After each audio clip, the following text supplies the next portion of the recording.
नमस्कार दोस्तों, स्वागत है आपके अपने YouTube चैनल रीडिंग लवर्स पर।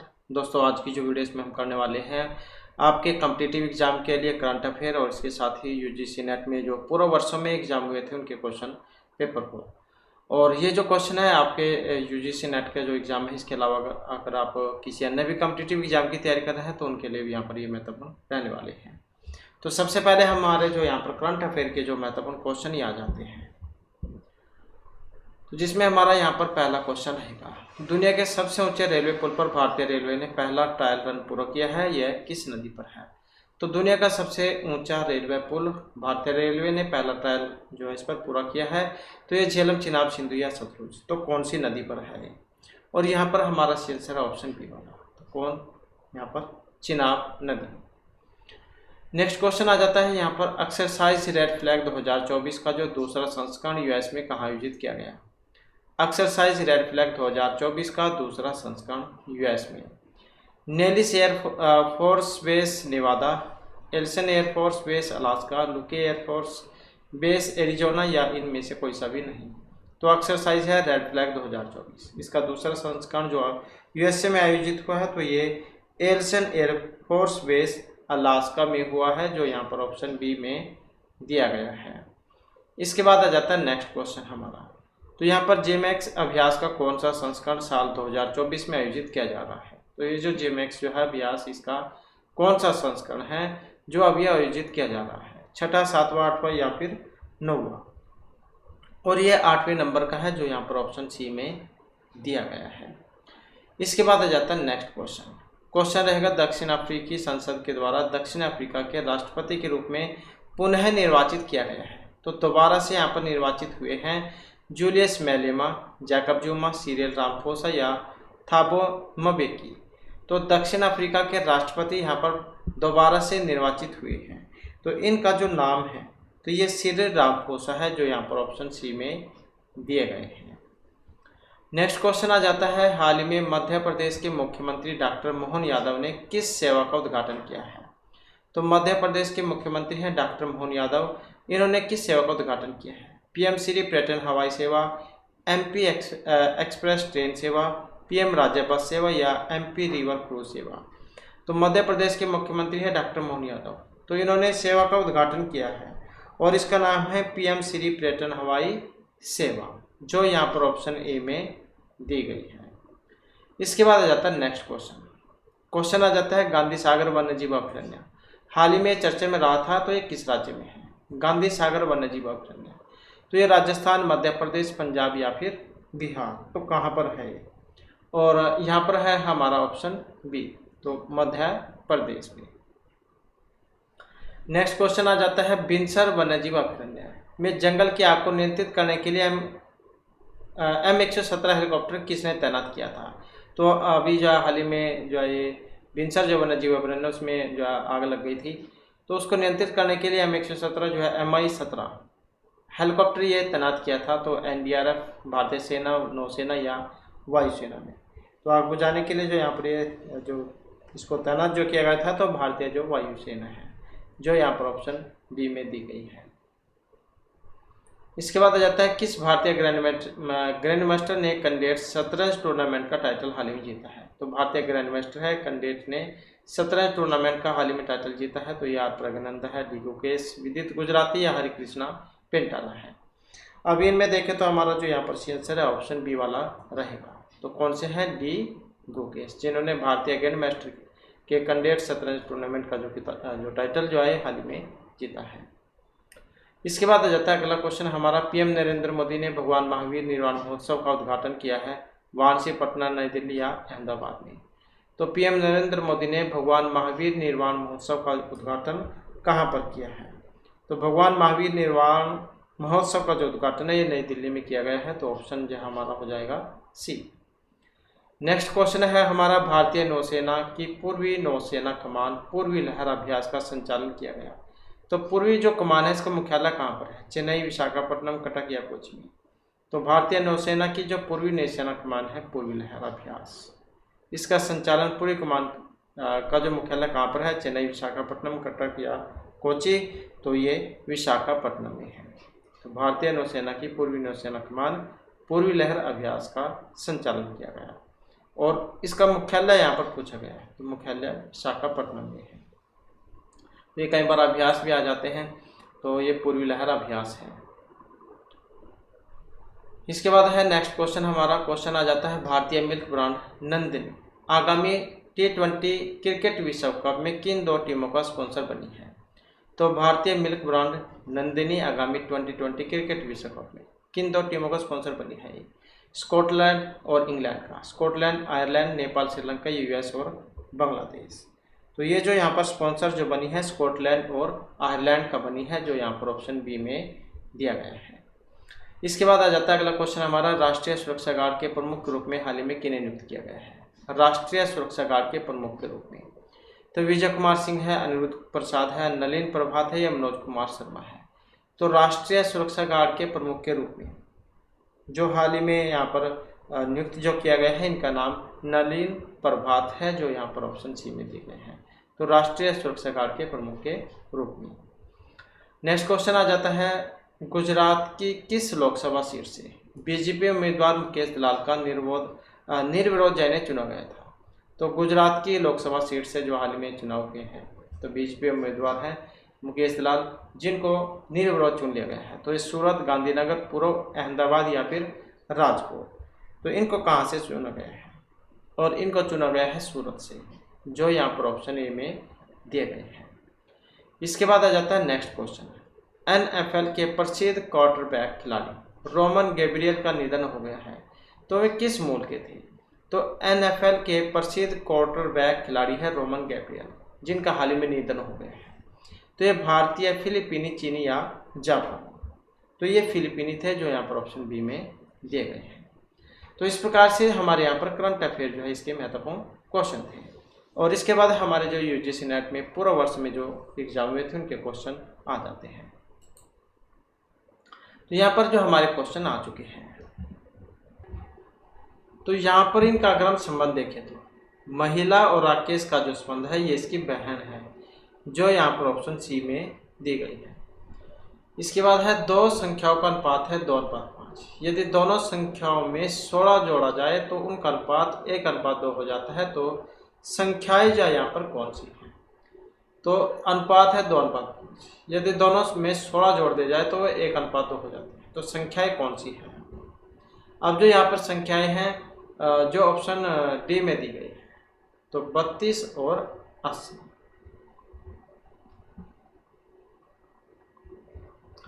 तो यहाँ पर अगर हम देखें तो ऐसे भी आप देख सकते हैं 16 दूनी 32, 16 पंजे 80।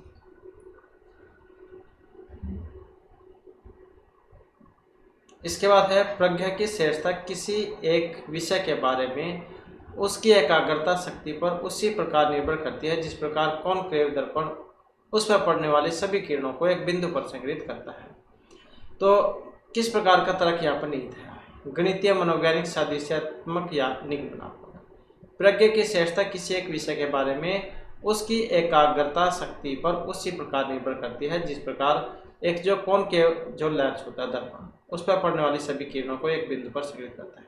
जैसे लेंस जो होता है उस पर जब प्रकाश पड़ता है तो बिल्कुल फोकस होकर एक किरण जो बीच में से निकलती है। तो इसी प्रकार से यहाँ पर इनके बारे में बताया गया है। और जो ऑप्शन सी में है तो ये है सदृश्यात्मक तर्क। इसके बाद है नीचे 2 आधार वाक्य और भी दिए गए हैं, 4 निष्कर्ष निकाले गए हैं, उस कोड का चयन करें जो वैध रूप से निगमित निष्कर्ष को दिखाता है। आधार वाक्य को व्यक्तिगत और संयुक्त रूप से लेकर, जैसे यहाँ पर आधार वाक्य दिए गए हैं, अधिकांश नर्तक शारीरिक रूप से फिट है, अधिकांश गायक नर्तक है। तो निष्कर्ष क्या निकल रहा है इसका, अधिकांश नर्तक शारीरिक रूप से फिट है, अधिकांश गायक नर्तक है। तो यहाँ पर जो इसमें कौन सा निष्कर्ष बनेगा, कौन सा कोट यहाँ पर सही है। अब यहाँ पर अगर इनमें देखें तो ऑप्शन जो बी में दिया गया है, बी और सी, तो बी और सी को माना गया है, अधिकांश नर्तक गायक है और अधिकांश शारीरिक रूप से फिट व्यक्ति नर्तक है। नेक्स्ट आ जाता है कौन सा आगमनात्मक तर्क में पूर्व कल्पित है। आगमनात्मक तर्क में पूर्व कल्पित सर्वसमीक का नियम, प्रकृति में अपरिवर्तनीयता, प्रकृति में सामंजस्य, प्रकृति की समरूपता। तो आगमनात्मक तर्क में पूर्वकल्पित है, जो यहाँ पर ऑप्शन डी में दिया गया है, प्रकृति की समरूपता। इसके बाद है पालतू पशु कम खूंखार होते हैं। यदि इस प्रतिज्ञप्ति को असत्य मान लिया जाए तो इनमें से किस आधार या वाक्याधार वाक्यों को निश्चित रूप से सत्य मानने का दावा किया जा सकता है। तो कोर्ट वाला क्वेश्चन है यहाँ पर भी। आधार वाक्य अगर हम देखें, सभी पालतू पशु खूंखार होते हैं, अधिकांश पालतू पशु खूंखार होते हैं, कोई भी पालतू पशु खूंखार नहीं होता, या कुछ पालतू पशु खूंखार नहीं होते हैं। तो कौन से वाला क्वेश्चन यहाँ पर बनेगा? तो यहाँ पर इनमें जो माना गया है ऑप्शन ए को।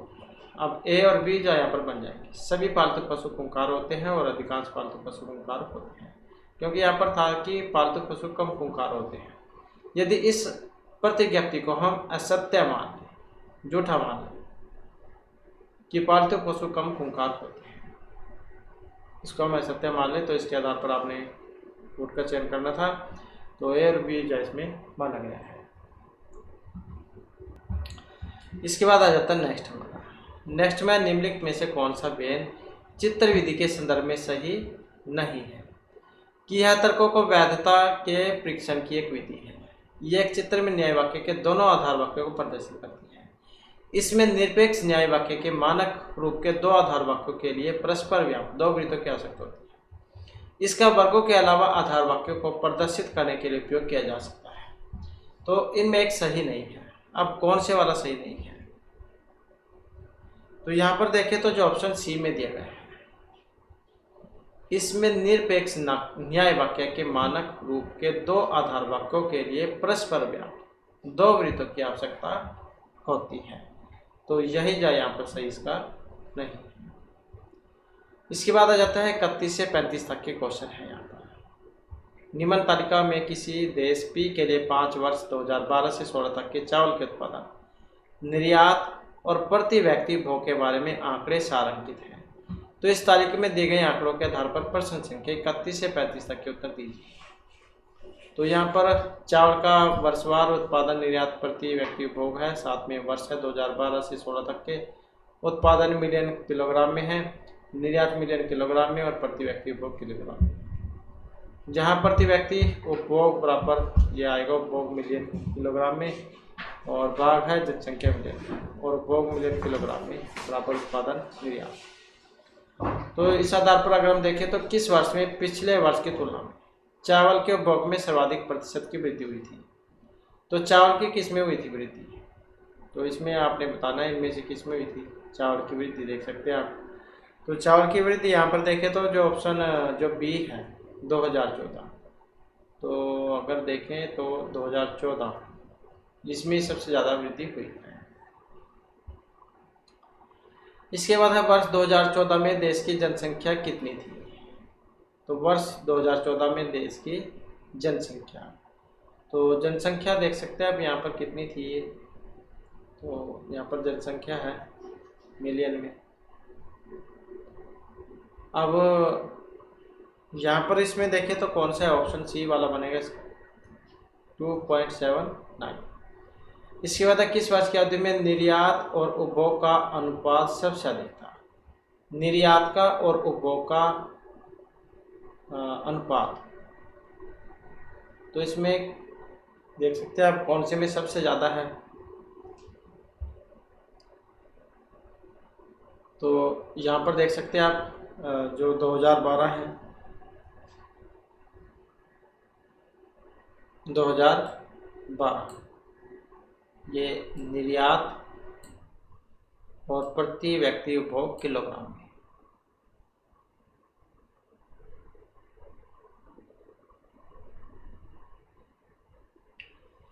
इसके बाद देश की जनसंख्या किस वर्ष में सर्वाधिक थी? तो ये थी 2016 में।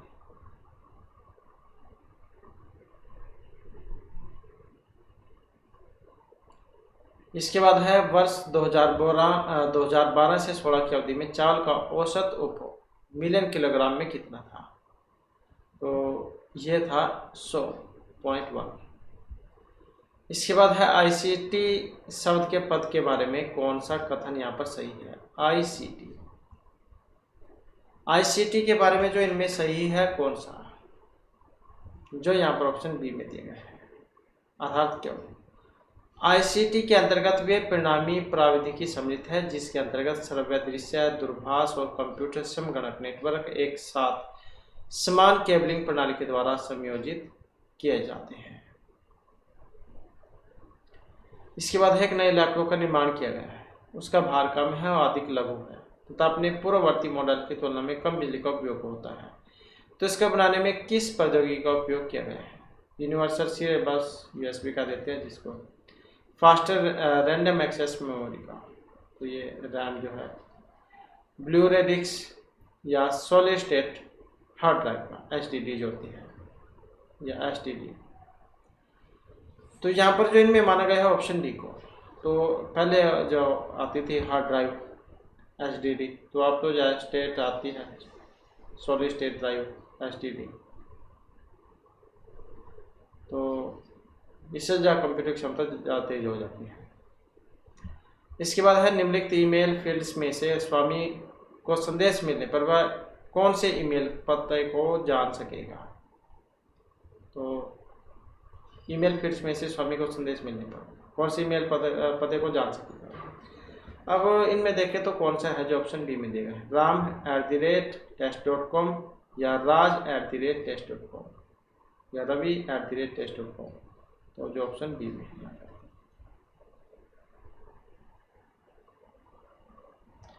इसके बाद है भंडारण की निम्नलिखित इकाइयों को सही क्रम में रखिए और जिसमें पहली लघुत्तम इकाई से प्रारंभ करते हुए दीर्घतम इकाई की ओर चले।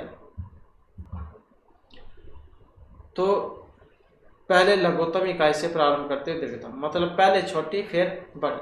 अब सबसे छोटी कौन सी होती है इसमें? तो सबसे छोटी जो है यहाँ पर कौन सी है? तो सबसे छोटी होती है यहाँ पर बिट, इससे बड़ी बाइट। तो सबसे छोटी बिट, उससे बड़ी बाइट। बाइट से बड़ी जो है केबी होती है, किलोबाइट का देते हैं इसको। और केबी से बड़ी फिर जो है कौन सी होती है? एमबी होती है, एमबी। एमबी से बड़ी क्या है? 3 और ये 4। और एमबी से बड़ी होती है जीबी, गीगाबाइट का देते हैं जिसे। और उसके बाद टेराबाइट होती है। तो ये वाला जो क्रम यहाँ पर बनेगा जो ऑप्शन सी में दिए गए हैं। टीबी, पीबी और एक्साबाइट, तो इस प्रकार से बढ़ती चल जाती है। इसके बाद है कंप्यूटर मेमोरी के बारे में निम्नलिखित में से कौन सा कथन सही है। रीड ओनली मेमोरी, ये रोम है। वोल्टेल मेमोरी है। रैंडम एक्सेस मेमोरी, ये भी वोल्टेल मेमोरी है। सेकेंडरी मेमोरी, वोल्टेल मेमोरी है। तो कौन सा वाला सही है? ये इनकी यहाँ पर फुल फॉर्म भी है साथ में, और ये भी आ जाती है कई बार एग्जाम में। तो इसमें जो ऑप्शन बी का माना है, अर्थ क्यों जो यहाँ पर सी आंसर है। ये जो रैम जो होती है वोल्टेल मेमोरी है, अस्थायी मेमोरी है। और जब कंप्यूटर बंद हो जाता है, पावर बंद हो जाती है, तब जो इसमें डाटा होता है वो साफ हो जाता है, मतलब डिलीट हो जाता है। और कंप्यूटर को फास्ट भी रैम ही बनाती है। इसके बाद ताप विद्युत संयंत्रों में उत्पादित फ्लाई ऐश एक पर्यावरण हितैषी संसाधन है जिसका किस में उपयोग किया जाता है। सूक्ष्म पोषक के रूप में कृषि में, बंजर भूमि के विकास में, बांध और जल धारण संरचना में, ईंट उद्योग में। तो कौन सा सही है यहाँ पर? ताप विद्युत संयंत्रों में उत्पादित फ्लाई ऐश एक पर्यावरण हितैषी संसाधन है और जिसका उपयोग किया जाता है। तो किस में होता है? जो ऑप्शन डी में दिए गए ABCD, मतलब सूक्ष्म पोषक के रूप में कृषि में होता है, बंजर भूमि के विकास में, बांध और जल धारण संरचना में और ईंट उद्योग में। इसके बाद जो हमारा यहाँ पर नेक्स्ट है, इसके बाद आ जाता है नेक्स्ट हमारा। नेक्स्ट में प्राकृतिक विपदाओं के निम्नलिखित प्रकारों में से किसका निश्चित प्रारंभ और अंत नहीं होता है। तो निश्चित प्रारंभ और अंत नहीं होता। भूकंप का भूस्खलन, प्रबंधन, हरिकेन कह देते हैं जिसको, या फिर सूखा। और जो यहाँ पर ऑप्शन डी में दिया गया है अर्थात सूखा, तो इसी का ही निश्चित प्रारंभ और अंत नहीं होता है। नेक्स्ट आ जाता है यहाँ पर भी कथन, अभिकथन ए और तर्क इसका आर है। तो ए को अगर हम देखें तो अंतः वायु प्रदूषण स्वास्थ्य के लिए गंभीर खतरा है। अंतः वायु प्रदूषण स्वास्थ्य के लिए गंभीर खतरा है। तर्क दिया गया कि अंतः पर्यावरण में वायु प्रदूषकों का विसर्जन अपेक्षाकृत सीमित होता है। अंतः पर्यावरण में वायु प्रदूषकों का विसर्जन अपेक्षाकृत सीमित होता है। अब इस आधार पर देख सकते हैं कौन सा वाला सही है। तो जो ऑप्शन बी में दिया गया है, ए और आर दोनों सही है, लेकिन आर जो है आर जो है के बारे में सही नहीं बताता है दोनों ठीक, लेकिन आर एक के बारे में सही नहीं बता रहा है। इसके बाद है भारत में कुल विद्युत उत्पादन में इनके योगदान में परिप्रेक्ष्य में ऊर्जा स्रोतों के सही कारण की पहचान कीजिए। ताप विद्युत संयंत्र टीटीपी, विशाल जल विद्युत परियोजना एलएचपी, परमाणु ऊर्जा एनई और नवीनीकरण ऊर्जा आरई, जिसमें सौर ऊर्जा, वायु ऊर्जा, जैव मात्रा और लघु जल विद्युत परियोजनाएं सम्मिलित हैं। तो क्रम बताना है इनका, और क्रम देखें तो ऑप्शन ए वाला है। सबसे पहले टीटीपी, आरई, एलएचपी और बाद में जो सबसे एनई है। इसके बाद है भारत की नदियां में निम्नलिखित में से किसको प्रदूषण का मुख्य स्रोत माना गया है। तो भारत की नदियों में प्रदूषण का मुख्य स्रोत माना गया है अनियमित लघु स्तरीय उद्योग, अशोधित वायु मल को, कृषि वाहन या ताप विद्युत संयंत्र को। अब यहाँ पर जो है ऑप्शन रहेगा हमारा बी वाला, तो ये अशोधित वाहित मल है। नेक्स्ट आ जाता है विश्व में भारत की विशालतम उच्च शिक्षा प्रणाली किन देशों के बाद आती है। तो विश्व में भारत की विशालतम उच्च शिक्षा प्रणाली किन देशों के बाद आती है। संयुक्त राज्य अमेरिका, ऑस्ट्रेलिया, चीन या यूके के बाद, यूनाइटेड किंगडम के बाद। अब यहाँ पर देखें तो ऑप्शन है हमारा डी वाला, तो ये आती है यूके, यूनाइटेड किंगडम के बाद। सॉरी, जो ऑप्शन डी में है यहाँ पर, तो ए और सी है इसमें, संयुक्त राज्य अमेरिका और चीन, तो ये वाले हैं ए और सी। नेक्स्ट आ जाता है प्रधानमंत्री शोध फेलोशिप निम्नलिखित में किस में पीएचडी कार्य करने के लिए करने वाले छात्रों के लिए है। प्रधानमंत्री शोध फेलोशिप तो पीएचडी कार्यक्रम करने वाले छात्रों के लिए है। तो ये किस में है। राज्य और केंद्र विश्वविद्यालय, केंद्रीय विश्वविद्यालय जिसमें आई ये आ जाते हैं, तो कौन से में है यहाँ पर। अब यहाँ पर देखें तो जो ऑप्शन डी में दिया गया है, जिसमें आईआईटी और आईआईएससी ये आ जाते हैं। इसके बाद है विपक्ष का नेता उन समितियों का एक सदस्य होता है जो चयन करती है केंद्रीय सूचना आयोग का, केंद्रीय सतर्कता आयोग का, राष्ट्रीय मानव अधिकार आयोग के अध्यक्ष का, राष्ट्रीय महिला आयोग के अध्यक्ष का। तो विपक्ष का नेता उन समितियों का एक सदस्य होता है जो चयन करती है। कोर्ट वाला क्वेश्चन है, और जो यहाँ पर ऑप्शन बी में है ए, बी और सी का। अब ए, बी और सी को देख लेते हैं। तो विपक्ष का नेता उन समितियों में से एक का सदस्य होगा जो चयन करेगी केंद्रीय सूचना आयुक्त का, केंद्रीय सतर्कता आयुक्त का, राष्ट्रीय मानव अधिकार आयोग के अध्यक्ष का। तो इस प्रकार से जो ऑप्शन ए, बी, सी को यहाँ पर माना गया है। इसके बाद है नेक्स्ट में है जेंडर बजटिंग के बारे में कौन सा कथन सही है। जेंडर बजटिंग के बारे में, ये एक अलग बजट है जिसमें महिलाओं की विशिष्ट आवश्यकताओं पर ध्यान दिया जाता है। इसमें महिलाओं पर सरकार के बजट के प्रभाव का मूल्यांकन किया जाता है। एक लेखा विधि कार्य है, ये एक बजटिंग नव उन्मेष है। तो कोर्ट वाला क्वेश्चन है यहाँ पर भी है, तो कौन से वाला सही है इनमें। अब यहाँ पर देखें तो जो इसमें ऑप्शन है हमारा बी वाला, तो बी यहाँ पर सही है। ए और डी इसमें आ जाएंगे। अब ए और डी को हम देख लेते हैं। तो जेंडर बजटिंग क्या है। एक अलग बजट है जिसमें महिलाओं की विशिष्ट आवश्यकताओं पर ध्यान दिया जाता है, और यह एक बजटिंग नव उन्मेष है। तो इस प्रकार से ए और डी जो है यहाँ पर माने गए हैं। नेक्स्ट क्वेश्चन आ जाता है हमारा यहाँ पर, भारत में नागरिक केंद्रित प्रशासन में कौन सी बाधाएं हैं। नागरिक केंद्रित प्रशासन में सरकारी नौकरशाहों की सख्त और अनम्य अभिवृद्धि, कानूनों और नियमों का प्रभावी कार्यान्वयन, नागरिकों के अधिकारों और कर्तव्यों के बारे में जागरूकता, या युवाओं के लिए नौकरी के अवसरों का अभाव। तो भारत में नागरिक केंद्रित प्रशासन में कौन सी बाधाएं हैं, जो यहाँ पर ऑप्शन डी में दी गई है। युवाओं के लिए नौकरी के अवसरों का अभाव, तो अभी भी जो बहुत ज़्यादा बेरोजगारी तो है ही, तो डी इसमें कौन से में है, तो डी वाला है यहाँ पर। ए और बी तो बाधाएं जो यहाँ पर पूछा गया था इसमें, तो ए और बी है। सरकारी नौकरशाहों की सख्त और अनम्य अभिवृद्धि और कानून और नियमों का अप्रभावी कार्यान्वयन। तो भारत में नागरिक केंद्रित प्रशासन पूछा गया था यहाँ पर, तो इसमें बाधाएं हैं यहाँ पर सरकारी नौकरशाहों की सख्त और अनम्य अभिवृद्धि और कानून और नियमों के अप्रभावी कार्यान्वयन। वैसे तो अगर इससे अलग देखें तो बाधाएं तो यहाँ पर कौन सी हैं, तो यही जो मानी गई है। तो इस प्रकार से जो हमारे इसकी क्लास बड़े महत्वपूर्ण क्वेश्चन थे। नेक्स्ट जो वीडियो होगी इसमें आपके लिए नए जो महत्वपूर्ण क्वेश्चन हम लेकर आएंगे, और हमारे साथ अंत बनाने के लिए धन्यवाद।